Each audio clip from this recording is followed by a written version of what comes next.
जानते हैं कि नवरात्रि के पहले दिनों से यदि कोई साधक माँ दुर्गा के केवल 3 मंत्रों का जाप कर ले तो उसके जीवन से दुख दरिद्रता सदा के लिए मिट जाती है। कौन से हैं वे 3 अद्भुत मंत्र? यही रहस्य आज मैं आपको बताने जा रहा हूँ, इसलिए इस कथा को अंत तक जरूर सुनिए। नमस्कार प्रिय दर्शकों, हर हर महादेव। आप सभी का स्वागत है आपके अपने YouTube चैनल पर बंधुओं।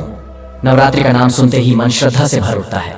ये केवल पूजा पाठ का पर्व नहीं है, बल्कि यह वह समय है जब स्वयं ब्रह्मांड की ऊर्जा बदल जाती है, जब माता दुर्गा अपनी दिव्य शक्तियों के साथ पृथ्वी पर अवतरित होती हैं। नवरात्रि का हर दिन अपने भीतर रहस्य, आशीर्वाद और अनोखी कृपा समेटे होता है। शास्त्र कहते हैं, यत्र नार्यस्तु पूज्यन्ते रमन्ते तत्र देवता, अर्थात जहां मां शक्ति की पूजा होती है वहां देवता स्वयं वास करते हैं। प्रिय दर्शकों, आपने बहुत बार सुना होगा कि नवरात्रि के दिनों में व्रत, पूजा और पाठ करने से मनोकामनाएं पूरी होती हैं। परंतु एक गुप्त सत्य यह भी है कि यदि नवरात्रि के पहले दिनों से ही कुछ विशेष मंत्रों का जाप किया जाए तो साधक का जीवन दुख और दरिद्रता से मुक्त होकर सुख समृद्धि से भर जाता है। यह मंत्र मां दुर्गा के वे अद्भुत बीज मंत्र हैं जिनका उल्लेख हमारे पुराणों और ग्रंथों में मिलता है। कहते हैं कि मंत्रों की शक्ति अनंत होती है। मंत्र केवल शब्द नहीं, बल्कि वे ध्वनियां हैं जिनसे संपूर्ण सृष्टि का निर्माण हुआ है। जब कोई साधक पूरे श्रद्धा भाव से मंत्रों का जाप करता है तो उसका हृदय मां की कृपा जुड़ जाता है।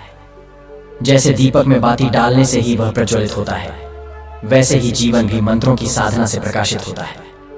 प्रिय श्रोताओं, नवरात्रि का पहला दिन है। साधना का प्रारंभ यही समय है जब हम अपने जीवन से नकारात्मकता को दूर कर मां की शरण में जाते हैं, और यही समय है जब इन 3 अद्भुत मंत्रों का जाप करने से मां की कृपा सबसे अधिक मिलती है। ये 3 मंत्र केवल शब्द नहीं, बल्कि जीवन को बदल देने वाली ऊर्जा है। कथा है कि जब महिषासुर ने समस्त देवताओं को पराजित कर स्वर्गलोक पर अधिकार कर लिया, तब सभी देवता भयभीत हो गए।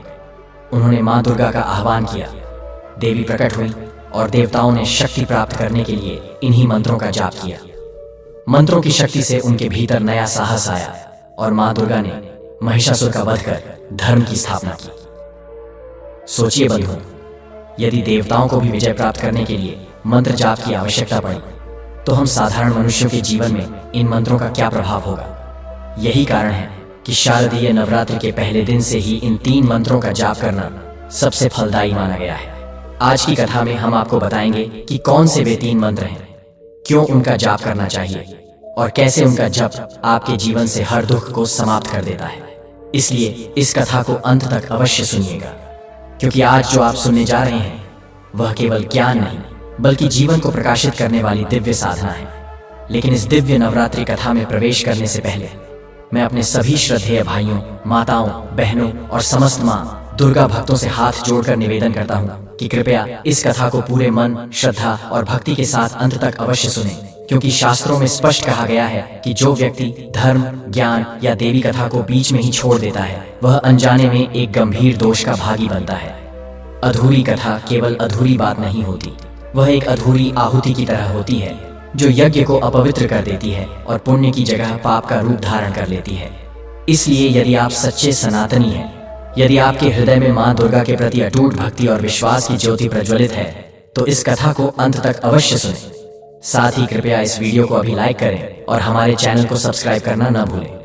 नीचे कमेंट में पूरे भाव और समर्पण से लिखें, जय माता दी, क्योंकि जहां भी मां दुर्गा का नाम गूंजता है वहां से अज्ञान, भय और अधर्म का विनाश होता है और धर्म, सुख और शांति की स्थापना होती है। तो आइए प्यारे दर्शक बंधु, अब किसी भी विलंब के बिना आरंभ करते हैं आज की यह पावन, अद्भुत और आत्मा को झकझोर देने वाली कथा, जो केवल सुनने की नहीं बल्कि जीवन में उतारने की है। ये उस समय की बात है जब द्वापर युग समाप्त हो रहा था और कलयुग का आरंभ हो चुका था। उस समय मध्य देश में आदित्य नाम के एक परम शक्तिशाली और धर्मप्रिय राजा राज्य करते थे। उनकी पत्नी का नाम संजना था। राजा आदित्य बड़े सत्यनिष्ठ और ईश्वर भक्त थे।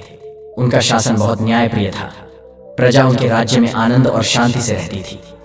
राज्य का हर कोना सुख और संतोष से भरा हुआ था। उनके द्वार से कोई भी भिक्षुक खाली हाथ कभी नहीं लौटता था। राजा की तरह उनकी पत्नी भी करुणामयी और दयालु थी। रूप में अत्यंत सुंदर, स्वभाव में सरल और एक समर्पित धर्मपत्नी राजा आदित्य अपनी रानी को प्राणों से भी अधिक चाहते थे। राजा और रानी के 2 पुत्र थे। बड़े का नाम अर्नव और छोटे का नाम वियान था। दोनों ही माता पिता के आज्ञाकारी और संस्कारी थे। एक दिन 2 तपस्वी संत राज्य में पधारे। वे नगर के घर घर गए और पुकारने लगे, भिक्षा देही। नगर वासियों ने जब उन्हें देखा तो कुछ लोग उनके पास आए और बोले, हे गुरुवर, आप इन छोटे छोटे सरोवरों के पास खड़े होकर अपनी प्यास तो नहीं बुझा पाएंगे। यदि आपको भिक्षा चाहिए तो हमारे महाराज के महल में जाइए। वे किसी को निराश नहीं करते, वे दयालु हैं और दान देना ही उनका धर्म है। नगरवासियों की बातें सुनकर संतों ने कहा, यदि ऐसा है तो हमें महल का मार्ग दिखाइए, हम स्वयं महाराज से भिक्षा मांगेंगे। दोनों साधु नगरवासियों द्वारा बताए मार्ग पर चल दिए और कुछ ही समय में महल के द्वार पर पहुंच गए। उन्होंने ऊंची आवाज में पुकारा। महात्माओं की पुकार सुनकर महल से राजा का एक सेवक बाहर आया। वह दोनों साधुओं को देख प्रणाम करते हुए बोला, हे ब्राह्मण देव, मुझे आज्ञा दीजिए, मैं आपकी सेवा कैसे कर सकता हूँ? आप क्या चाहते हैं? मैं उसे लाकर आपको अर्पित कर दूंगा। साधु बोले, हे बालक, हम बहुत दूर से आए हैं, तुम्हारे महाराज की बड़ी महिमा सुनी है। कहते हैं वे अपने द्वार पर आए किसी भी भिक्षुक को खाली नहीं लौटाते। हम भी एक विशेष इच्छा लेकर आए हैं। यदि महाराज हमारी यह इच्छा पूरी करें तो हमारा आना सफल होगा। तुम जाकर महाराज को संदेश दो कि 2 तपस्वी साधु द्वार पर खड़े हैं और वे आपसे मिलना चाहते हैं। सेवक ने हाथ जोड़कर कहा, हे ब्राह्मण देव, कृपा करके थोड़ी प्रतीक्षा कीजिए, मैं अभी जाकर महाराज को यह संदेश देता हूँ। इतना कहकर वह भीतर गया और महाराज आदित्य को प्रणाम कर सारी बातें सुना दी। राजा ने आदेश दिया, जाओ, दोनों तपस्वियों को सम्मान सहित दरबार में ले आओ। सेवक आज्ञा लेकर बाहर आया और दोनों साधुओं से विनम्रता से बोला, हे ब्राह्मण देव, कृपया मेरे साथ आइए, महाराज ने आपको दरबार में बुलाया है। साधु सेवक के पीछे दरबार में पहुंचे। जैसे ही राजा आदित्य ने दोनों संतों को देखा, वे तुरंत अपने सिंहासन से उतरे और उनके पास आकर चरण स्पर्श किया। दोनों संतों को प्रणाम करते हुए बोले, हे ब्राह्मण देवता, आज आप जैसे तपस्वियों को देखकर मैं धन्य हो गया, कृपया आसन ग्रहण करें। यह कहकर राजा आदित्य ने दोनों साधुओं को बहुत आदर से आसन पर बिठाया और सेवक को आरती की थाली लाने का आदेश दिया। सेवक थाली लेकर आया। राजा ने स्वयं दोनों साधुओं की आरती उतारी, उनके चरण पखारे और बहुत विनम्रता से बोले, हे ब्राह्मण देवता, कृपया बताइए, आपके यहाँ आने का क्या उद्देश्य है? आप मुझसे मिलने क्यों आए हैं? साधु मुस्कुराए और बोले, हे राजन, आपकी दानशीलता और उदारता की चर्चा चारों दिशाओं में हो रही है। कहते हैं कि राजा आदित्य के द्वार से कोई भी भिखारी खाली हाथ नहीं लौटता। इसी विश्वास के साथ हम भी आपके पास आए हैं। राजा ने उत्सुकता से पूछा, हे गुरुवर, आप किस इच्छा से आए हैं? निसंकोच कहिए, क्या आपको अन्न चाहिए या सोना चांदी या हीरे मोती? जो भी आप चाहे मैं देने को तत्पर हूँ, बस आज्ञा दीजिए। यह सुनकर महात्मा शांत भाव से बोले, हे राजन, हम तो सन्यासी हैं, सोना चांदी और धन दौलत हमारे किसी काम का नहीं, हमें आपसे यह सब नहीं चाहिए। राजा ने आश्चर्य से पूछा, तो फिर आप क्या चाहते हैं गुरुवर? साधु बोले, हे राजन, सबसे पहले आप हमसे वचन दीजिए कि हम जो मांगेंगे उसे आप अवश्य देंगे। राजा फोल्डेड हैंड्स एंड बोले, हे ब्राह्मण देव, यदि आप मेरा जीवन भी मांगेंगे तो मैं हंसते हंसते अर्पित कर दूंगा, आप निश्चित। साधुओं ने कहा, हे राजा, पहले प्रतिज्ञा दीजिए, फिर हम अपनी इच्छा बताएंगे। यही हमारी शपथ है। राजा आदित्य ने दृढ़ स्वर में कहा, हे गुरुवर, मैं आपको अपना जीवन समर्पित करता हूँ, वचन देता हूँ, आप जो भी चाहेंगे वह आपको अवश्य मिलेगा, कृपया आज्ञा दीजिए। राजा के यह वचन देते ही दोनों साधुओं के मुख पर रहस्यमयी मुस्कान आ गई। वे बोले, हे राजा, जब हम यहाँ आए थे तो हमारा उद्देश्य केवल भिक्षा मांगना था, परंतु आपके दरबार में आकर हमारा मन बदल गया। हमने अपना जीवन तपस्या में बिताया है, तो क्यों ना अब एक राजा होने का सुख भोगा जाए। अतः हे राजन, हमें अपना राज्य दान दीजिए, यही हमारी इच्छा है। राजा आदित्य यह सुनकर एक पल को स्तब्ध रह गए, परंतु वचन के पक्के राजा होने के कारण उन्होंने अपने मस्तक से मुकुट उतारा, साधुओं के चरणों में रखा और उनमें से एक के सिर पर रख दिया। फिर दरबार में घोषणा की, आज से यह आपके राज्य का नया राजा है और मैं अब आप सबकी तरह एक साधारण मनुष्य हूँ। इतना कहकर राजा दरबार से बाहर जाने लगे। फिर अचानक रुके और वापस आकर दोनों साधुओं के सामने हाथ जोड़कर बोले, हे गुरुवर, मेरी एक प्रार्थना है। साधु बोले, कहो राजन, क्या कहना चाहते हो? राजा आदित्य ने विनम्र स्वर में कहा, हे गुरुवर, मेरी प्रजा का ध्यान रखना, मेरे लोगों को आपके किसी भी कर्म से कष्ट नहीं होना चाहिए। साधु हंसकर बोले, हे राजा, अब यह राज्य हमारा है, प्रजा सुखी रहे या दुखी यह हमारे निर्णय पर निर्भर होगा। आपने अपना राज्य दान कर दिया है, अब आप अपने परिवार सहित यह भूमि छोड़ दीजिए। हम नहीं चाहते कि आप यहाँ रहें। यदि आप रहेंगे तो प्रजा आपको ही राजा मानेगी और हमें वह सम्मान नहीं मिलेगा जो एक राजा को मिलना चाहिए। इसीलिए अब आपको यह राज्य छोड़ना होगा। यह सुनकर राजा आदित्य का हृदय भारी हो गया। वे बहुत उदास होकर बोले, हे गुरुवर, मेरे छोटे छोटे बच्चे हैं, मैं उनके साथ कहाँ जाऊंगा? कृपा करके मेरे साथ इतना बड़ा अन्याय मत कीजिए। मैं वचन देता हूं कि आपके किसी भी कार्य में बाधा नहीं डालूंगा। संत शांत भाव से बोले, हे राजन, आप कहीं भी जा सकते हैं, कुछ भी कर सकते हैं, हमें उससे कोई अंतर नहीं पड़ेगा, लेकिन आपको हमारे आदेशों का पालन करना ही होगा। यदि आप राज्य नहीं छोड़ते हैं तो हम यहाँ से चले जाएंगे, और यदि हम खाली हाथ लौटते हैं तो आपका वचन टूट जाएगा। अब आप स्वयं निश्चय कीजिए, वचन निभाएंगे या राजा बने रहेंगे।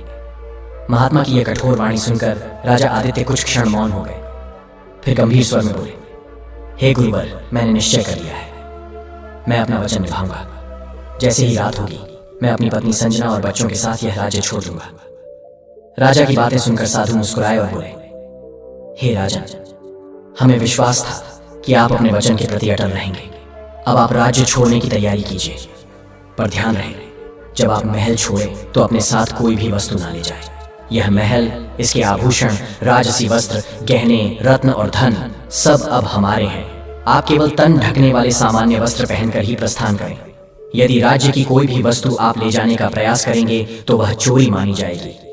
राजा आदित्य ने हाथ जोड़कर विनम्रता से कहा, हे गुरुवर, चिंता ना करें, जैसा आपने कहा है वैसा ही होगा।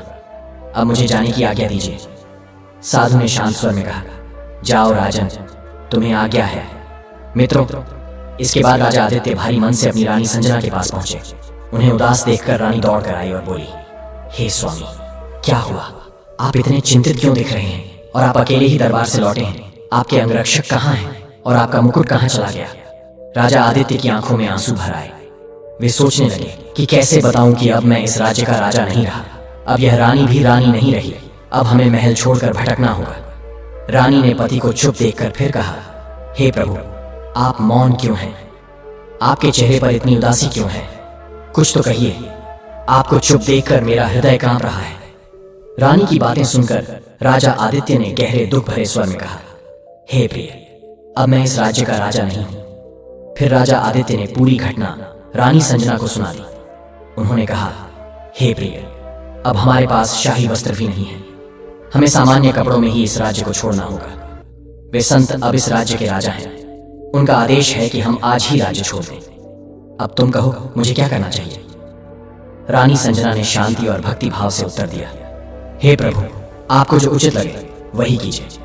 आज तक कोई भी भिक्षुक आपके द्वार से खाली हाथ नहीं गया।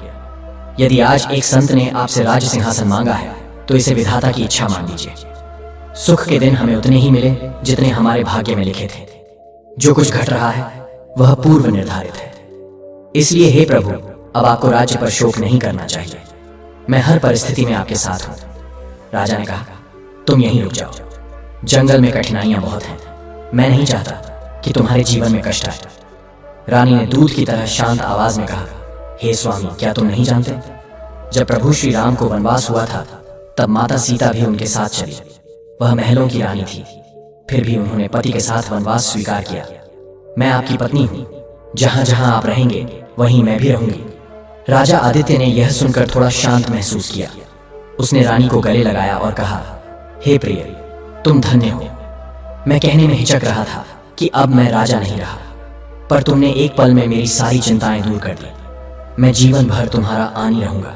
रानी ने कह दिया, हे प्रभु, अब समय ना खोइए, जल्दी तैयारी कीजिए। सूर्यदेव अपनी अंतिम किरणें बिखेर रहे हैं, हमें शीघ्र यह राज्य छोड़ना चाहिए। हमारे साथ हमारे 2 छोटे बालक भी हैं।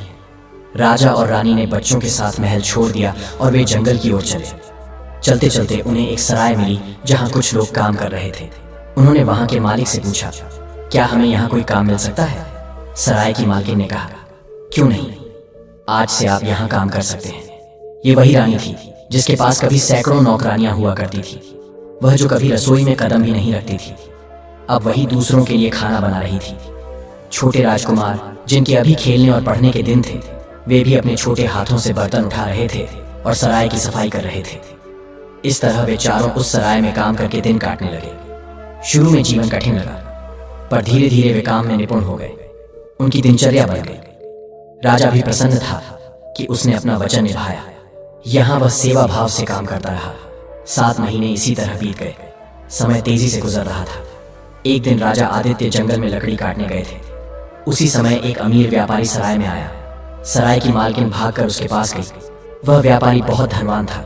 उसने कहा, जल्दी कुछ भोजन लाओ, मैं भूखा हूँ। सराय की मालकिन ने रानी से कहा कि व्यापारी के लिए खाना बनाओ। रानी ने बिना विलंब ही खाना बनाना शुरू कर दिया। व्यापारी की नजर रानी पर पड़ी। रानी पास बैठकर साधारण काम कर रही थी। उसकी सादगी और सुंदरता में कुछ ऐसा तेज था कि व्यापारी मंत्रमुग्ध हो गया। जो मन मामूली और लोभ से भरा हो, वह पराया रूप देखकर भी लालायित हो उठता है। पर यह बहुत बड़ा पाप है। किसी पराई स्त्री पर गंदी नजर नहीं डालनी चाहिए। यह धर्म विरोधी कर्म है। व्यापारी ने मालकिन से पूछा, यह कौन है? मैंने पहले कभी इतनी सुंदर और शांत महिला नहीं देखी। मालकिन ने चालाकी से कहा, यह मेरी नई नौकरानी है। व्यापारी ने कहा, मैं इसे चाहता हूं। मेरी आंखें इससे हट ही नहीं रही हैं। मुझे यह चाहिए, अन्यथा मेरा जीवन निरर्थक लगता है। मालकिन समझ गई कि व्यापारी क्या चाह रहा है। उसने कहा, यदि आप इसे पाना चाहते हैं तो कीमत चुकानी होगी।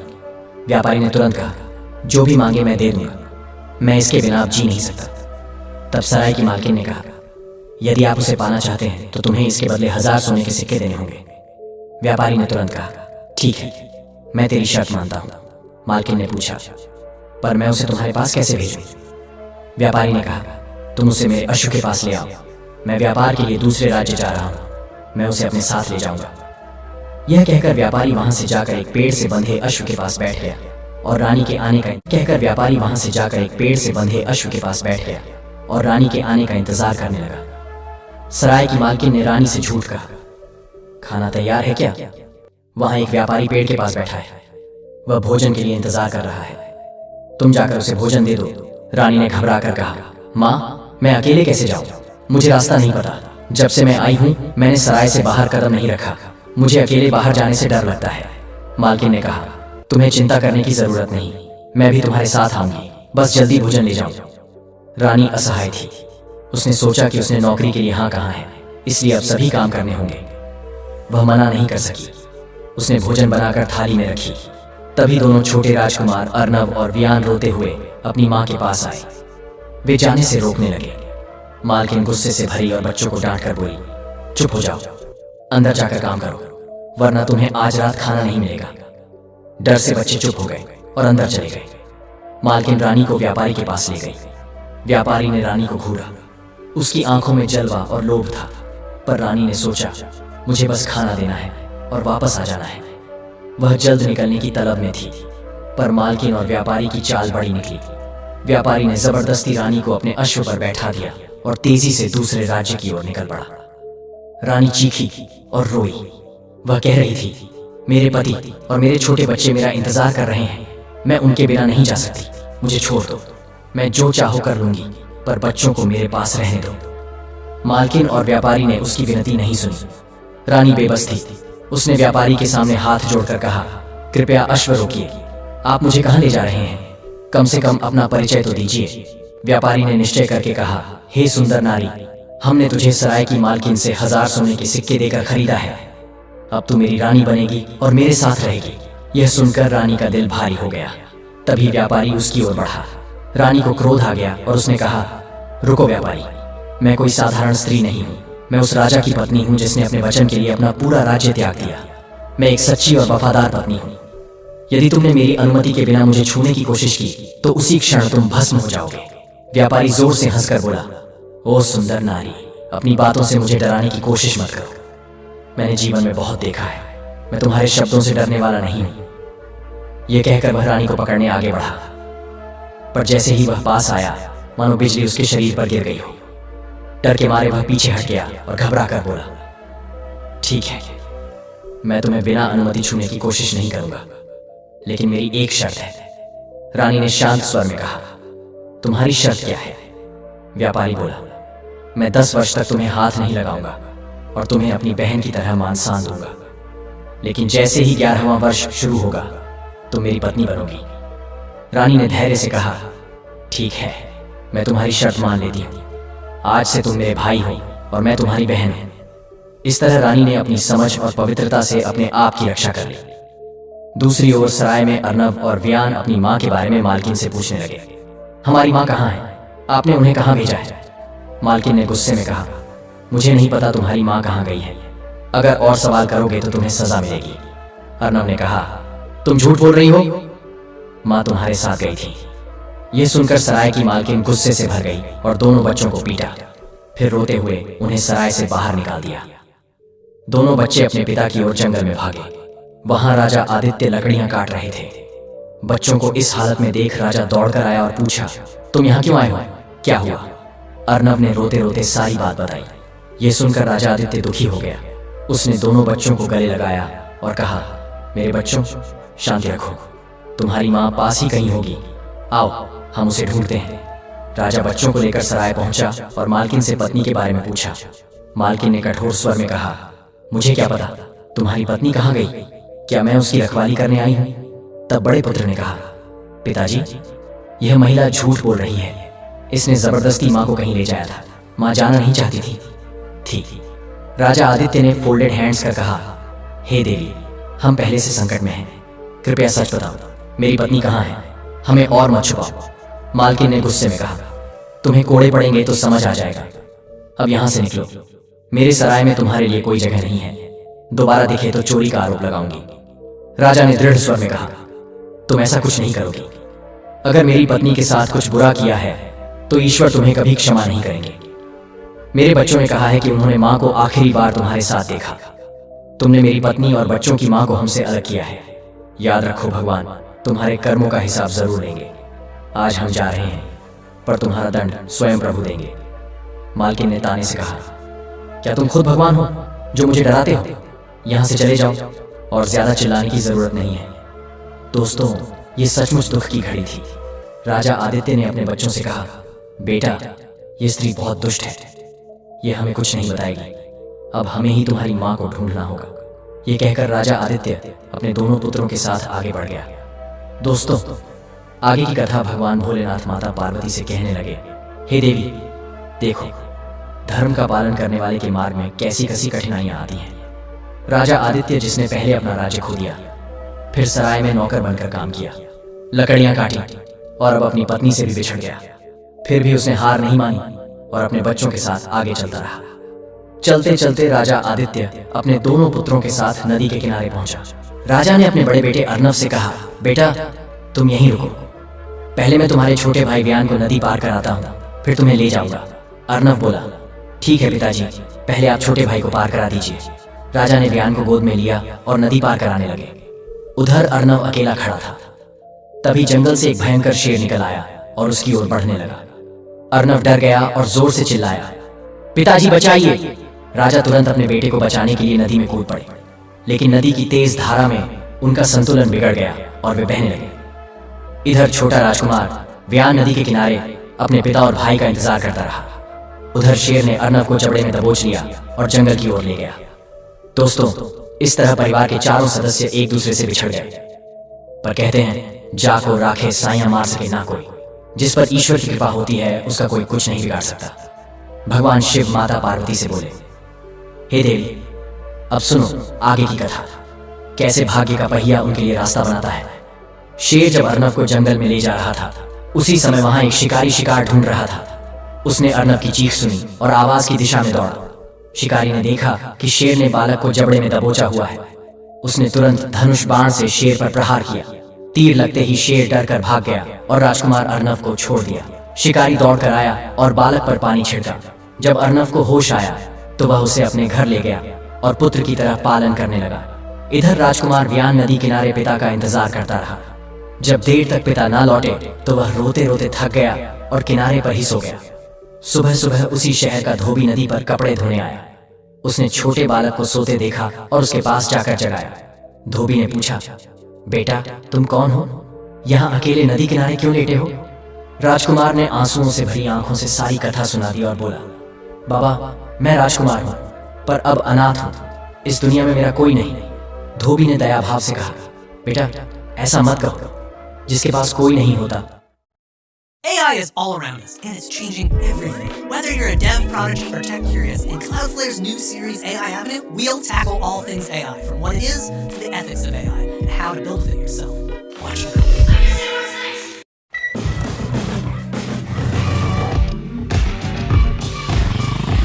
धोबी ने दया भाव से कहा, बेटा ऐसा मत कहो, जिसके पास कोई नहीं होता उसके पास भगवान होते हैं।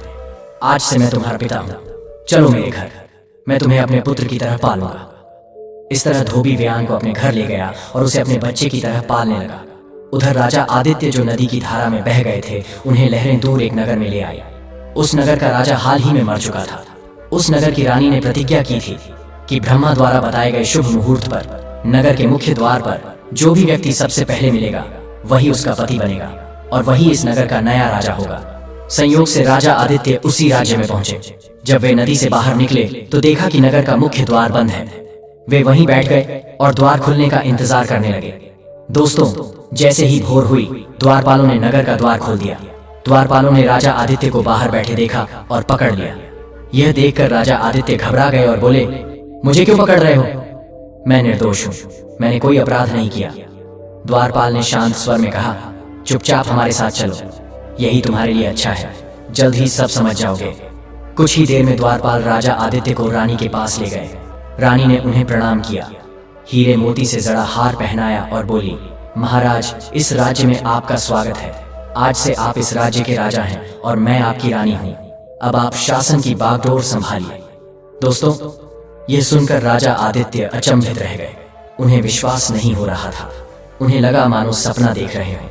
पर जब उन्हें शाही वस्त्र पहनाए गए, सोने का मुकुट उनके मस्तक पर रखा गया और उनका राज्य अभिषेक हुआ, तब उन्हें यकीन हो गया कि यह कोई सपना नहीं, यह तो भगवान का अद्भुत खेल है। राजा आदित्य मन ही मन बोले, हे प्रभु, यह कैसी लीला है। जब मैं राजा था तब आपने मुझे भिखारी बना दिया, और जब मैं भिखारी बनकर भटक रहा था तब एक क्षण में मुझे फिर से राजा बना दिया।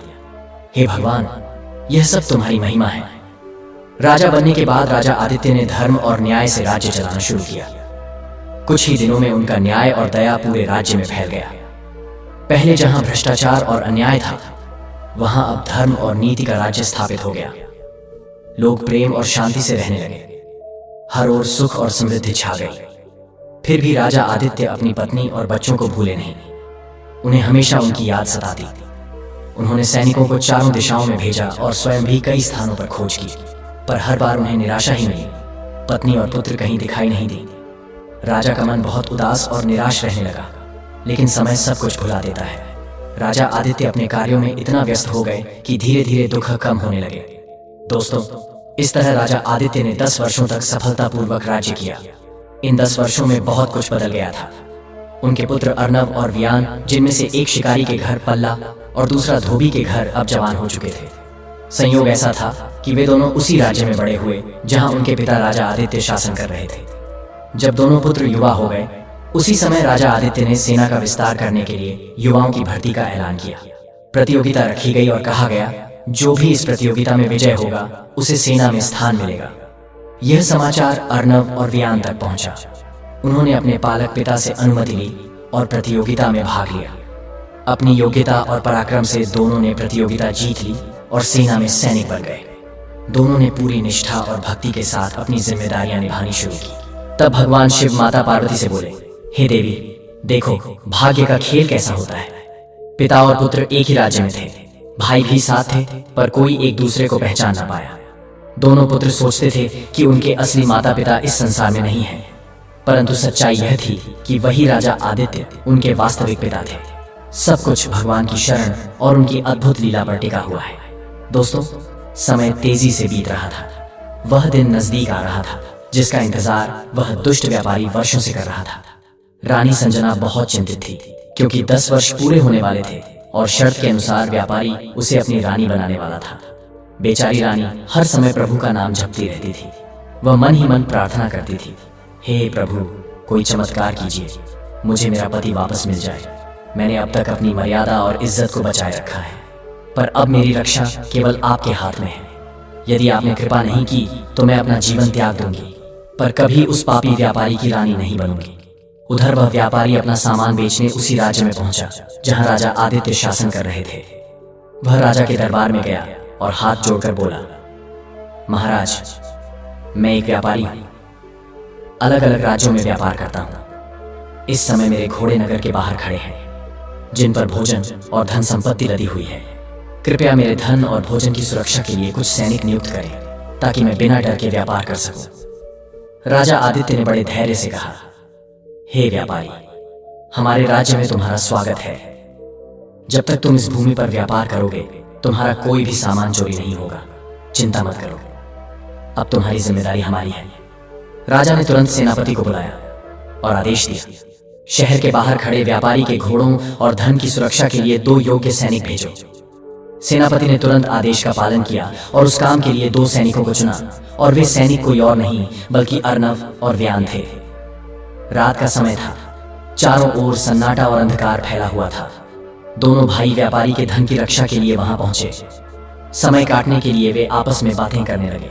उधर रानी संजना पास ही बैठी प्रभु को याद कर रही थी, आंसुओं से प्रार्थना करती जा रही थी, हे प्रभु, अब मेरी लाज आपकी शरण में है, मेरी रक्षा कीजिए। इसी बीच व्यान ने अर्नव से कहा, भाई, रात बहुत लंबी है, तुम मुझे कोई कहानी सुनाओ ताकि नींद ना आए और समय कट जाए। तब अर्नव ने अपने जीवन की ही कथा कहना शुरू किया। उसने कहा, मित्र, यहाँ से बहुत दूर मध्य देश नाम का एक राज्य है। वहाँ एक न्यायप्रिय और उदार राजा आदित्य शासन करता था। उनकी एक रानी थी और 2 पुत्र थे। बड़े का नाम अर्नव और छोटे का नाम व्यान। परिवार महल में बहुत सुख से रह रहा था। फिर एक दिन 2 साधु दरबार में आए। उन्होंने दक्षिणा में राजा से पूरा राज्य मांग लिया।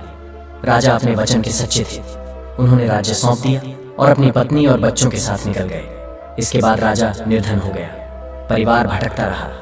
एक दिन एक छोटा बच्चा जंगल में रो रहा था। तभी एक शेर आया और उसे जबड़े में दबोच लिया। बच्चे की चीख सुनकर एक शिकारी आया और उसने बच्चे को बचा लिया। उसने उस बच्चे को अपने घर ले जाकर पाला पोसा। बच्चा बड़ा हुआ और सैनिक बन गया। मित्र, आज वही बच्चा मैं हूँ। अर्नव की यह बात सुनकर व्यान के दिल में हलचल हुई। उसकी आंखों से आंसू बहने लगे। उसने तुरंत पहचान लिया कि उसके सामने खड़ा सैनिक कोई और नहीं बल्कि उसका अपना बड़ा भाई अर्नव है। दोस्तों, रानी संजना भी चुपचाप सैनिकों की बातें सुन रही थी। अपने बेटे के मुंह से सच्चाई सुनने के बाद वह तुरंत पहचान गई कि यह उसका बड़ा बेटा अर्नव है। फिर दूसरे सैनिक व्यान ने कहा, भाई, तुम्हारी कहानी सुनकर मुझे भी अपनी कहानी याद आ गई। मैं भी अपनी पिछली कहानी सुनाना चाहता हूँ। मेरी कहानी भी तुम्हारी जैसी ही है। तुम्हारी कहानी में एक शिकारी ने बच्चे को पाला, लेकिन मेरी कहानी में एक धोबी है। उसने एक रोते और अकेले बच्चे को नदी किनारे देखा और उसे अपने घर ले गया। उसने उसे गोद लिया और पाला। जब वह बच्चा बड़ा हुआ तो वह भी राजा की सेना में शामिल हो गया। आज वही बच्चा मैं हूँ। पहले मैं भी सोचता था कि मैं अनाथ हूँ, पर अब समझा कि मेरा बड़ा भाई मेरे साथ है। भाई की बातें सुनकर दोनों भावुक हो गए। उन्होंने एक दूसरे को पहचाना और रोते हुए गले लगा लिया। बोले, भाई, भाग्य ने हमें अलग कर दिया था। हमने अपना राज्य खो दिया, अपने माता पिता से बिछड़ गए, पर भगवान की कृपा से हम फिर मिल गए। उधर रानी संजना यह सब सुन रही थी। जब उसने यह सुना तो तुरंत जान गई कि सैनिकों के वेश में खड़े यह युवक कोई और नहीं बल्कि उसके अपने बेटे अर्नव और व्यान है। रानी ने हाथ जोड़कर भगवान का धन्यवाद किया और बोली, हे प्रभु, आपने मेरी सुन ली। आपने मुझे मेरे खोए हुए बच्चों का दर्शन कराया। आपकी महिमा अपरंपार है। दोनों बेटों को गले लगाने के लिए रानी का मन बेचैन हो गया, पर वह अचानक ठिठक गई। उसने सोचा, अगर मैं अभी अपने बच्चों को पहचान लूं तो व्यापारी को पता चल जाएगा और वह मेरे बच्चों को नुकसान पहुंचाने की कोशिश करेगा। वह झूठे आरोप लगाकर राजा से सजा दिला देगा। मुझे धैर्य रखना होगा, तभी यह दुष्ट अपने पापों की सजा पाएगा। यह सोचकर रानी ने अपने मन को संभाल लिया। दोनों सैनिक पूरी रात व्यापारी के धन की रक्षा करते रहे। सुबह होते ही वे महल लौट गए। उनके जाने के बाद रानी ने तुरंत अश्व पर लदे धन को नदी में फेंक दिया। फिर व्यापारी के पास जाकर बोली, तुम यहाँ चैन से सो रहे हो और दूसरी ओर राजा के सैनिक तुम्हारे सारे सामान के साथ भाग गए। यह सुनकर व्यापारी गुस्से से तड़प उठा और बोला, यह कैसे संभव है? उनमें इतनी हिम्मत कैसे हो सकती है? रानी ने कहा, मैंने अपनी आंखों से देखा है, उन्होंने तुम्हारा धन उठा लिया। व्यापारी ने कहा, अगर ऐसा है तो तुम यहीं रुको, मैं राजा के पास जाकर शिकायत करूंगा। वह दौड़ता हुआ राजा आदित्य के दरबार में पहुंचा और बोला, ओ महाराज, मैं लूट लिया गया। जिन सैनिकों को आपने मेरे धन की रक्षा के लिए भेजा था उन्होंने ही मुझे लूट लिया। कृपा करके न्याय कीजिए। यदि न्याय नहीं मिला तो मैं अपना जीवन त्याग दूंगा। राजा आदित्य ने शांति से कहा, हे व्यापारी, यह कैसे हो सकता है? हमारे सैनिक ऐसा कभी नहीं कर सकते। फिर भी अगर तुम कहते हो तो हम तुम्हारी बात का सम्मान करते हैं, पर तुम्हारे पास कोई गवाह है जो इस बात की पुष्टि करे? व्यापारी बोला, हाँ महाराज, मेरी पत्नी ने अपनी आंखों से यह सब देखा है, वही गवाह है। राजा ने कहा, अच्छा, तो अपनी पत्नी को यहां बुलाओ, हम अपने सैनिकों को भी दरबार में पेश होने का आदेश देंगे। राजा के आदेश पर व्यापारी अपनी पत्नी को लेकर अदालत में आया और सेनापति ने दोनों सैनिकों अर्नव और व्यान को भी दरबार में पेश किया। दोस्तों, इसके बाद राजा आदित्य ने व्यापारी से कहा, विक्रेता अपनी पत्नी को दरबार में ले आओ। व्यापारी रानी को दरबार में ले आया, मैं ले आया। उस समय रानी संजना ने अपना चेहरा घूंघट से ढका हुआ था। राजा आदित्य ने रानी से पूछा, क्या यह वही सैनिक हैं जिन्हें तुमने धन लेते हुए देखा था? रानी संजना ने सिर झुकाकर कहा, हाँ महाराज। तब राजा आदित्य ने कहा, ओ देवी, जो कुछ भी तुमने देखा है उसे स्पष्ट शब्दों में बताओ। राजा की बात सुनकर रानी संजना ने कहा, महाराज, मैं आपको सब बताऊंगी, पर पहले इन सैनिकों को आदेश दीजिए कि वही कहानी सुनाएं जो उन्होंने रात में आपस में कही थी। यह सुनकर राजा आदित्य ने आश्चर्य से व्यापारी की ओर देखा और कहा, क्या तुम्हारी पत्नी का मन ठीक है? मैंने न्याय के लिए दरबार लगाया है और यह सैनिकों से कहानी सुनने की बात कर रही है। रानी संजना ने हाथ जोड़कर कहा, हे राजा, जब आप उनकी बात सुनेंगे तो सब कुछ साफ हो जाएगा और आप उचित न्याय कर पाएंगे। कृपया उन्हें वही कहानी सुनाने का आदेश दीजिए। राजा आदित्य ने सैनिकों को आदेश दिया, हे सैनिकों, वह कहानी सुनाओ जो तुमने रात में कही थी। यह मेरा आदेश है। दोनों सैनिकों ने सिर झुकाकर आज्ञा मानी। पहले अर्नव ने अपनी कथा सुनाई। हे राजा, यहां से दूर मध्य देश नाम का एक राज्य था। वहां एक न्यायप्रिय और दयालु राजा आदित्य राज्य करते थे। उनकी एक रानी थी और 2 बेटे थे। बड़े का नाम अर्नव और छोटे का नाम व्यान था। वे अपने परिवार के साथ बहुत सुख से जीवन जी रहे थे। एक दिन 2 साधु दरबार में आए। उन्होंने दक्षिणा में पूरा राज्य मांग लिया। राजा अपने वचन के सच्चे थे। उन्होंने राज्य त्याग दिया और अपनी पत्नी व बच्चों को लेकर निकल पड़े। बाद में जब मैं अकेला भटक रहा था तो मुझे एक शेर ने पकड़ लिया। मेरी चीख सुनकर एक शिकारी आया और उसने मुझे बचाया। फिर उसने मुझे पाला पोसा। जब मैं बड़ा हुआ तो सेना में शामिल हो गया और आज जो सैनिक आपके सामने खड़ा है वह मैं ही हूं, अर्नव। इसके बाद व्यान ने भी अपनी कथा सुनाई। उसने कहा, जब मैं अकेला रो रहा था तब एक धोबी ने मुझे देखा। उसने मुझे अपने घर ले जाकर पाला और बड़ा किया। आज वही बच्चा आपके सामने एक सैनिक के रूप में खड़ा है। व्यान दोनों की बातें सुनकर राजा आदित्य का हृदय पिघल गया। आंसुओं से भरी आंखों से बोले, हे सैनिकों, जिस पिता का तुम अपनी कथा में जिक्र कर रहे हो वह मैं ही हूं। तुम्हारा दुर्भाग्यशाली पिता नदी की लहरों ने मुझे यहां बहाकर ला दिया था और यहाँ के लोगों ने मुझे इस राज्य का राजा बना दिया। यह कहकर राजा आदित्य अपने सिंहासन से उठे और दोनों पुत्रों को गले लगा लिया। दोनों राजकुमार रोते हुए बोले, पिताजी, हमारी माँ कहाँ है? राजा आदित्य ने रोते हुए कहा, बेटा, चिंता मत करो। अब जब मुझे तुम दोनों मिल गए हो तो हम सब मिलकर तुम्हारी माँ को भी ढूंढ लेंगे। वह भी हमारी ही प्रतीक्षा कर रही होगी। उसी समय व्यापारी के पास खड़ी स्त्री ने अपना चेहरा खोल दिया। सबने देखा कि वह कोई और नहीं बल्कि रानी संजना ही थी। व्यापारी चिल्लाया, यह मेरी पत्नी है। परंतु जैसे ही राजा आदित्य और दोनों राजकुमारों ने रानी को देखा, वे तुरंत पहचान गए। वे दौड़कर उसकी ओर बढ़े। रानी संजना की आंखों से आंसू बह निकले। उसने दोनों बेटों को गले लगाकर कहा, बेटो, मैं तुम्हारी मां हूं। राजा आदित्य भी अपनी रानी को देखकर भावुक हो गए। फिर रानी संजना ने पूरी घटना सुनाई। कैसे सराय की मालकिन ने मुझे धोखे से व्यापारी को बेच दिया और मैंने इन वर्षों में अपने सम्मान की रक्षा की। व्यापारी यह सुनकर कांपने लगा। उसने राजा के चरण पकड़ लिए और बोला, महाराज, मुझे क्षमा कर दीजिए। अज्ञान में मैंने यह पाप कर डाला। सराय की मालकिन ने मुझे बहकाया और मैंने यह गलती की। राजा आदित्य का चेहरा क्रोध से लाल हो गया। उन्होंने गंभीर स्वर में कहा, तुम उतने ही दोषी हो जितनी वह सराय की स्त्री। तुम दोनों ने हमें धोखा दिया, मेरे परिवार को तोड़ा और मेरी पत्नी को अपमानित किया। यह तुम्हारा बड़ा पाप है। समाज में स्त्री का सम्मान करना सबसे बड़ा धर्म है। स्त्री केवल वस्तु नहीं, वह तो ईश्वर का रूप है। जिसने भी स्त्री का अपमान किया उसका नाश निश्चित है। राजा ने अपने सैनिकों को आदेश दिया, उत्तर दिशा में जाओ। वहां जो सराय है उसकी दुष्ट मालकिन को पकड़कर दरबार में लाओ। यह मेरा आदेश है। दोस्तों, राजा का आदेश पाकर सैनिक तुरंत अपने अश्वों पर सवार हुए और उत्तर दिशा की ओर चल पड़े। कुछ समय बाद वे उस सराय में पहुंचे और उस दुष्ट महिला को पकड़ लिया। जैसे ही सैनिकों ने उसे पकड़ा, वह जोर जोर से चिल्लाने लगी, तुम कौन हो? मुझे क्यों जबरदस्ती ले जा रहे हो? सैनिकों ने शांत स्वर में कहा, यह राजा का आदेश है, तुम्हें कैद किया जा रहा है। महिला को कुछ भी समझ नहीं आया, वह डर के मारे कांपने लगी। फिर सैनिक उसे लेकर दरबार में आए और राजा के सामने खड़ा कर दिया। महिला को देखकर राजा आदित्य का चेहरा क्रोध से लाल हो गया। उन्होंने कहा, हे दुष्ट स्त्री, क्या तू मुझे पहचानती है? तूने हमारी बेबसी का फायदा उठाया और मेरी पत्नी को 1000 सोने के सिक्कों में बेच दिया। इतना बड़ा पाप करते हुए तुझे जरा भी लज्जा नहीं आई। राजा का गुस्सा देखकर सराय की मालकिन भय से कांप उठी। रोते हुए बोली, हे महाराज, मैं पापिणी हूँ, मैंने बहुत बड़ा अपराध किया, शायद मैं आज उसी पाप की सजा भोग रही हूँ। यह कहकर उसने अपने वस्त्र थोड़ा हटाए।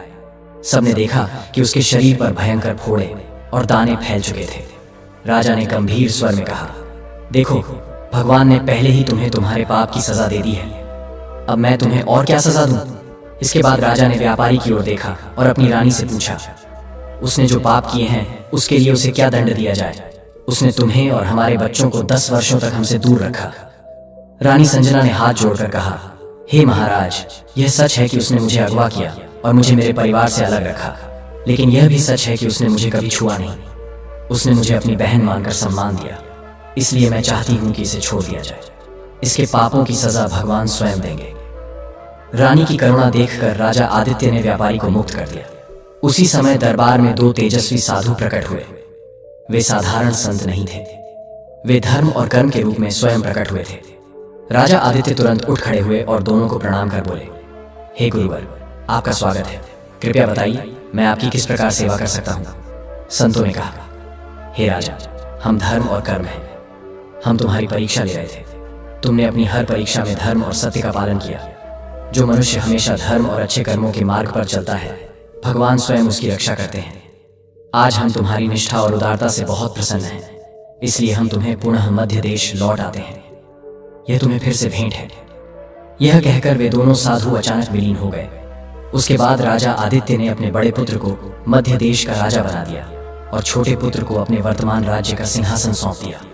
दोनों बेटों को राजा बनाकर राजा आदित्य और रानी संजना ने सांसारिक जीवन का त्याग कर दिया और वन में जाकर तपस्या करने लगे। रानी संजना ने भी अपने पतिव्रत धर्म और मर्यादा को थाम रखा। जब वे कष्ट में पड़े तब भी उन्होंने ईश्वर का स्मरण किया और धैर्य नहीं छोड़ा। यही निष्ठा और यही सच्चाई उन्हें फिर से जोड़ने वाली शक्ति बनी। नवरात्रि के दिनों में हम माता की आराधना करते हैं। उस आराधना का अर्थ यही है कि हमें अपने कर्तव्यों और वचनों का पालन करना चाहिए। जैसे रानी और राजा ने अपने धर्म का पालन किया, वैसे ही हमें भी अपने जीवन में सत्य और धर्म का साथ नहीं छोड़ना चाहिए। नवरात्रि के दिनों में हर दिन जब आप माता की आरती का दीपक जलाते हैं, तो उस दीपक के साथ अपने वचनों को भी जला देना। अपने मन से कहो, मैं अपने वचन निभाऊंगा, मैं अपने दायित्व निभाऊंगा। जब जीवन में दुख आएगा तब मैं हिम्मत नहीं हारूंगा। राजा आदित्य ने अपना राज्य खोया, पर उसने कभी झूठ नहीं कहा। उसने न्याय से और धर्म से काम लिया। रानी संजना ने भी अपने सम्मान की रक्षा की और ईश्वर के आगे अपना समर्पण किया। इस समर्पण से माँ की कृपा उनके ऊपर बनी रही। नवरात्रि में जब हम माँ के 9 रूपों को प्रणाम करते हैं, तो हर रूप में यह प्रार्थना होनी चाहिए कि हमें निष्ठा और सच्चाई का बोध दे। निष्ठा का अर्थ केवल बड़ा कर्म करना नहीं है। निष्ठा का अर्थ है छोटे छोटे निर्णयों में भी सच का साथ लेना। जब कोई मौका आए कि आप झूठ बोलकर बच सकते हैं, तब सच बोलना। जब कोई अवसर आए कि आप किसी वचन से पलट सकते हैं, तब वचन निभाना। राजा आदित्य ने बड़े भय और अभाव में भी अपने वचन का पालन किया। उसने सोचा कि वचन निभाना कठिन है, फिर भी उसने निभाया। रानी ने भी पति और बालकों के लिए अपने कर्तव्यों को छोड़ा नहीं। यह निष्ठा ही उनकी असली शक्ति थी। नवरात्रि में हम इस बात का संकल्प लें कि चाहे परिस्थिति कैसी भी हो, हम अपने धर्म और वचन का पालन करेंगे। जब आप नवरात्रि में देवी की पूजा करें, तो केवल रूप और रस्म ही नहीं देखिए। मन से सोचिए कि आपके जीवन में कौन सा वचन है जिसे आपने निभाना है, कौन सा कर्तव्य है जिसे आप टाल रहे हैं, किससे आपने प्रतिज्ञा की थी और उसे पूरा नहीं किया। जो भी चिंतन हो उसको लिख लीजिए और प्रतिदिन उसकी ओर एक छोटा सा कदम बढ़ाइए। छोटे छोटे कदम मिलकर बड़ा बदलाव लाते हैं। राजा आदित्य ने भी छोटे छोटे प्रयास नहीं छोड़े। उसने हर दिन प्रजा के लिए न्याय किया। उसने घोर अभाव में भी अपने कर्तव्य निभाए। यही कर्मों का फल था कि ईश्वर ने उसे फिर से स्थापित किया। निष्ठा और धर्म के मार्ग पर चलते हुए हार और विफलता भी मिल सकती है, पर इसका अर्थ यह नहीं कि हम अपना विश्वास खो दें। रानी संजना ने अपने सारे दुखों में भी ईश्वर का स्मरण किया। उन्होंने कहा, हे प्रभु, मेरा सहारा तुम ही हो। यह प्रार्थना हर भक्त के हृदय में होनी चाहिए। नवरात्रि के दौरान हम विशेष रूप से मां से यह प्रार्थना करें कि वह हमें वह धैर्य दे जिससे हम अपने वचन पूरे कर सकें। जब हम ईश्वर से सहायता मांगते हैं तो हमें अपना कर्म भी निभाना होता है। भगवान हमारी परीक्षा लेते हैं, पर जो सच्चे मन से धर्म का मार्ग पकड़ते हैं उन्हें वह कभी अकेला नहीं छोड़ते। कहानी से एक और बात सीखने को मिलती है, निष्ठा का मार्ग अकेला नहीं छोड़ता। राजा आदित्य और रानी संजना दोनों ने अपनी अपनी परीक्षा सहन की। वे पीड़ित हुए, पर उनका कर्म और सच्चाई उन्हें फिर से मिलाकर लाई। नवरात्रि के दिन ये समझिए कि माँ का आशीर्वाद तभी मिलता है जब हम कर्मशील और सत्यनिष्ठ हों। अगर हम अपने कर्तव्यों का पालन करेंगे तो माँ हमें संकट में भी मार्ग दिखाती है। इसलिए नवरात्रि में रोज प्रार्थना के साथ यह संकल्प करें कि हम अपने कर्तव्यों का पालन ईमानदारी से करेंगे। निष्ठा का एक और पहलू यह भी है कि वह दूसरों के प्रति उदारता और करुणा से जुड़ी होती है। राजा आदित्य ने अपने संकट के समय भी प्रजा का विचार नहीं छोड़ा। उसने जो कुछ भी पाया वह समाज के हित में लगाया। यह दिखाता है कि सच्चा धर्म आत्मीयता और परोपकार से बढ़कर आता है। नवरात्रि पर मां के सामने बैठे हुए हम यह प्रण लें कि हमारे परिवार और समाज के प्रति हमारा कर्तव्य रहेगा। हम दूसरों के दुख में साथ देंगे। हमारी निष्ठा न सिर्फ वचन तक सीमित रहेगी बल्कि कामों में भी नजर आए। जब आप नवरात्रि के दौरान भगवती को स्मरण करें तो अपने जीवन की छोटी छोटी लंगड़ी आदतों पर भी ध्यान दीजिए। यदि आप किसी से वादा करके नहीं निभा रहे हैं तो आज से उसे पूरा करने का एक छोटा सा लक्ष्य बनाइए। अगर आपके मन में किसी के प्रति गलत भावना है तो उसे क्षमा करने की चेष्टा करिए। निष्ठा केवल बाहरी कर्मों में नहीं, मन के संतुलन में भी चाहिए। रानी संजना ने अपने मन को संयमित रखा। उसने क्रोध से जवाब नहीं दिया, उसने धैर्य से सब कुछ सहा। यही भक्ति के साथ जुड़ा हुआ संतुलन है। नवरात्रि के 9 दिनों में प्रतिदिन एक मंत्र या एक संकल्प लें। पहला दिन सोचिए, मैं अपने वचनों का पालन करूंगा। दूसरा दिन, मैं अपने कर्तव्यों के प्रति ईमानदार रहूंगा। तीसरा दिन, मैं अपने परिवार के लिए सहानुभूति रखूंगा। ऐसे छोटे छोटे संकल्प आपके जीवन की दिशा बदल देंगे। रानी और राजा की कथा यह दिखाती है कि छोटे छोटे निर्णय और उनकी सच्ची निष्ठा बड़े निर्णयों को जन्म देती है। अंत में यह ध्यान रखिए कि निष्ठा का फल शीघ्र नहीं मिलता। राजा और रानी को वर्षों की परीक्षा सहनी पड़ी, पर उनका धैर्य आखिरकार उन्हें मिलन और प्रतिष्ठा दे गया। माता की लीला बारीक होती है। जो समय हमारे लिए कठिन लिखा जाता है वही बाद में हमारी परीक्षा बनकर हमें ऊंचा उठा देता है। इसलिए नवरात्रि पर यही प्रार्थना करें, हे माँ, मुझे वह शक्ति दो कि मैं अपने वचन निभा सकूं। मुझे वह धैर्य दो कि मैं सच्चाई से पीछे न हटूं। मुझे वह विवेक दो कि मैं कठिनाई में भी धर्म का मार्ग पकड़ सकूं। यह संकल्प जब हृदय में दृढ़ हो जाता है तो नवरात्रि के बाद भी वह जीवन का मार्ग बन जाता है। आप देखेंगे कि धीरे धीरे जीवन में आपकी कार्यशैली, आपकी सोच और आपके संबंध बदलेंगे। आपकी निष्ठा आपके लिए ढाल बन जाएगी, और जब आप वही निष्ठा जीवंत रखेंगे तो प्रभु की कृपा अपने आप प्राप्त होगी। यही पहली सीख का सार है। सच्चा धर्म और निष्ठा ही सबसे बड़ी शक्ति है। दूसरी सीख, सहनशीलता और ममता सबसे बड़ा हथियार है इस पूरी कथा से। दूसरी गहरी सीख यह मिलती है कि कठिनाइयों में सहनशीलता और ममता ही सबसे बड़ा बल होती है। रानी संजना ने जब अपने पति और बच्चों से अलग होकर भी अपने पतिव्रत धर्म और मर्यादा को थामा, तब उन्होंने क्रोध या प्रतिशोध का मार्ग नहीं चुना। उन्होंने अपने भीतर के धैर्य और ममता को जीवित रखा। उन्होंने हर समय भगवान का नाम लिया, प्रार्थना की और विश्वास रखा कि एक दिन सच्चाई अवश्य सामने आएगी। यही संयम और यही ममता अंततः उन्हें उनके परिवार से मिलाने वाली बनी। नवरात्रि के 9 दिनों में हम मां दुर्गा के 9 स्वरूपों की पूजा करते हैं। हर रूप हमें यही सिखाता है कि स्त्री केवल शक्ति का प्रतीक नहीं, बल्कि सहनशीलता और करुणा की मूर्ति भी है। जिस प्रकार रानी संजना ने अपने बच्चों के सामने अपनी पहचान छिपाई ताकि उन्हें कोई नुकसान ना पहुंचे, यह उनका संयम और मातृत्व ही था। उन्होंने तुरंत प्रतिक्रिया देने के बजाय धैर्य से इंतजार किया ताकि सही समय पर सत्य स्वयं प्रकट हो। नवरात्रि में हम जब मां को शक्ति के रूप में याद करते हैं तो यह नहीं भूलना चाहिए कि मां की शक्ति केवल युद्ध करने या असुरों का नाश करने में नहीं है। मां की शक्ति सहनशीलता में भी है। घर परिवार की कठिनाइयों में जब मां चुप रहकर धैर्य दिखाती है, वह भी देवी का ही रूप है। रानी संजना ने यही दिखाया कि स्त्री का संयम किसी भी युद्ध से बड़ा होता है। हम सबको नवरात्रि पर यह संकल्प करना चाहिए कि हम अपने जीवन में जल्दबाजी और क्रोध से निर्णय नहीं लेंगे।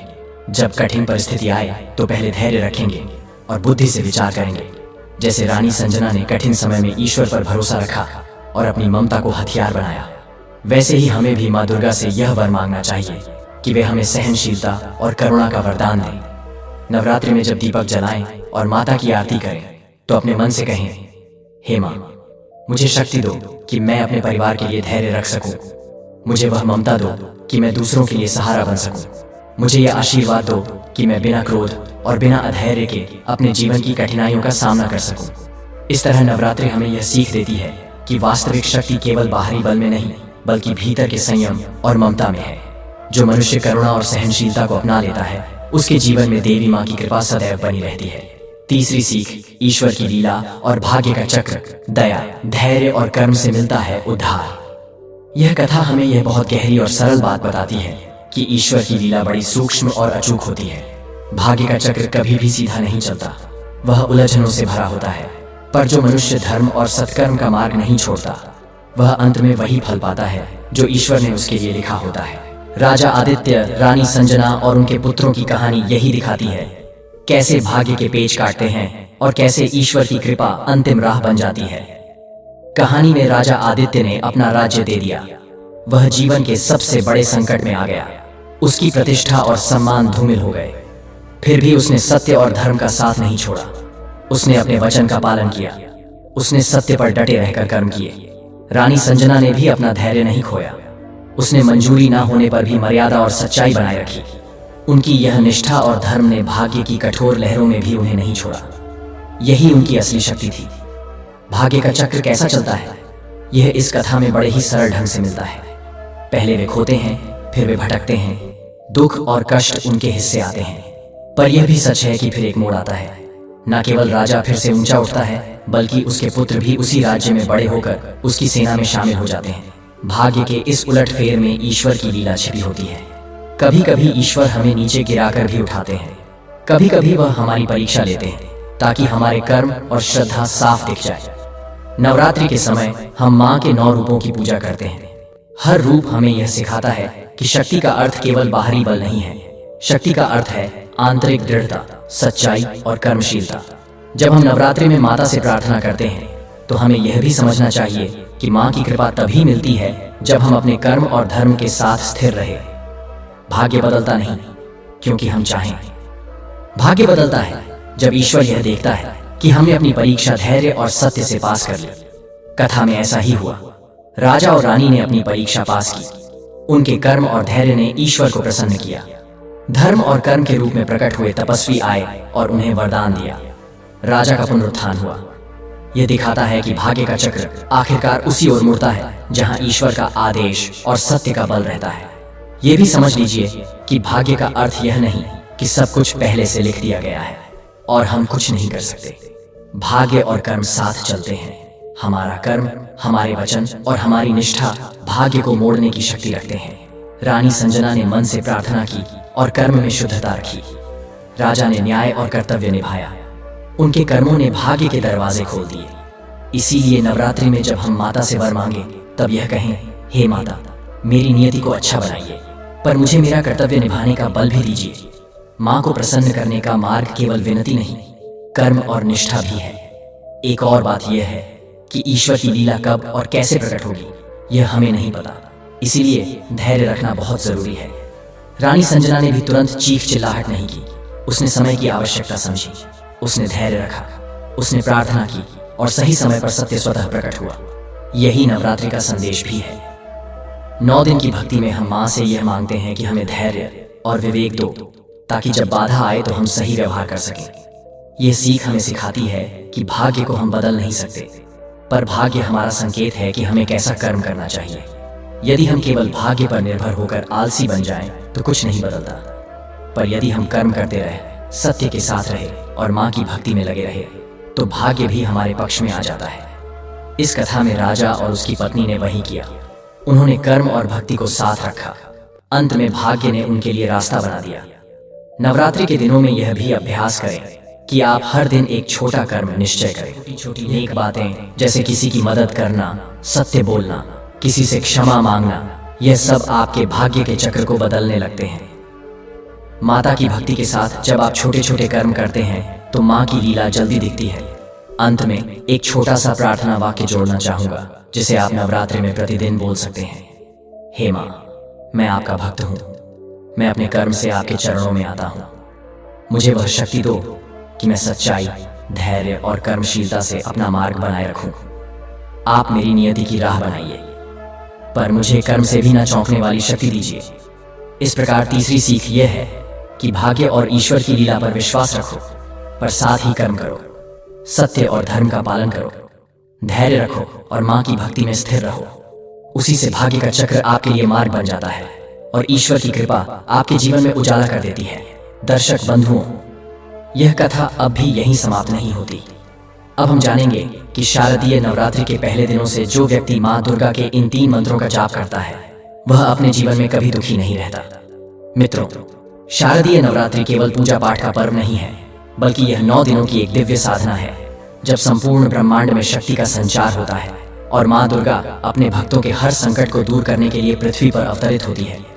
कहा गया है कि जो साधक नवरात्रि के प्रारंभिक दिनों से ही माँ के मंत्रों का जाप करता है उसके जीवन से दुख, दरिद्रता मिट जाती है और वह सदैव सुख समृद्धि प्राप्त करता है। शास्त्रों और पुराणों में 3 ऐसे अद्भुत मंत्र बताए गए हैं जिनका जाप नवरात्रि के दिनों में करने से माँ की विशेष कृपा प्राप्त होती है। पहला मंत्र, ओम दूम दुर्गायै नमः। यह माँ दुर्गा का बीज मंत्र है। इस मंत्र का जाप करने से हर प्रकार की बाधा दूर होती है, शत्रु पर विजय मिलती है और भय का नाश होता है। कहा जाता है कि रावण की कैद में रहते हुए सीता माता ने भी इसी मंत्र का जप कर अपने हृदय को दृढ़ किया था। दूसरा मंत्र, ओम ऐं ह्रीं क्लीं चामुंडायै विच्छे। यह चामुंडा मंत्र है। यह साधक को अदम्य साहस, आत्मबल और आत्मविश्वास देता है। इस मंत्र के जाप से साधक की आत्मा मजबूत होती है और सभी नकारात्मक शक्तियां दूर हो जाती हैं। कथा है कि देवताओं ने असुरों से युद्ध जीतने के लिए इसी मंत्र का स्मरण किया था। तीसरा मंत्र, ओम ह्रीं दुम दुर्गायै नमः। यह मंत्र माँ के करुणामयी स्वरूप को प्रसन्न करता है। इसके जप से घर में सुख, शांति, धन, धान्य और संतोष बना रहता है। जो भी साधक इसे नवरात्रि के पहले दिनों से करता है उसके जीवन में कभी दुख टिक नहीं पाता। कहा गया है कि नवरात्रि में जब साधक पूरे विश्वास और श्रद्धा से इन 3 मंत्रों का जाप करता है तो माँ उसके जीवन से सारे संकट दूर कर देती है। जिस प्रकार देवी ने महिषासुर का वध कर देवताओं को भय से मुक्त किया था, उसी प्रकार यह मंत्र साधक को जीवन के हर दुख और विपत्ति से मुक्त कर देते हैं। बंधुओं, माँ दुर्गा के ये 3 दिव्य मंत्र केवल शब्द नहीं हैं, बल्कि वे चाबियां हैं जिनसे जीवन के हर ताले खुल जाते हैं। जो साधक नवरात्रि के पहले दिन से ही पूरे विश्वास और भक्ति के साथ इनका जाप करता है उसके जीवन से दरिद्रता, दुख और संकट दूर होकर सुख, समृद्धि और शांति का वास हो जाता है। माँ का आशीर्वाद जिस घर पर होता है वहां कभी अंधकार नहीं टिकता। जिस हृदय में माँ के मंत्र गूंजते हैं वहां कभी निराशा नहीं पनपती। यही कारण है कि पुराणों ने मंत्र जाप को सबसे सरल और सबसे प्रभावी साधना बताया है। तो प्रिय दर्शकों, आप भी इस शारदीय नवरात्रि में इन 3 मंत्रों का जाप करना प्रारंभ कीजिए और देखिए कैसे आपका जीवन स्वयं माँ दुर्गा की कृपा से आलोकित हो जाता है। यदि आज की यह कथा आपके हृदय को छू गई है तो कृपया इस वीडियो को लाइक कीजिए, अपने मित्रों और परिवार के साथ साझा कीजिए और हमारे चैनल को सब्सक्राइब करना बिल्कुल ना भूलिए, ताकि माँ दुर्गा की ये अमृतमयी कथाएं और दिव्य संदेश आपके जीवन में निरंतर पहुंचते रहे।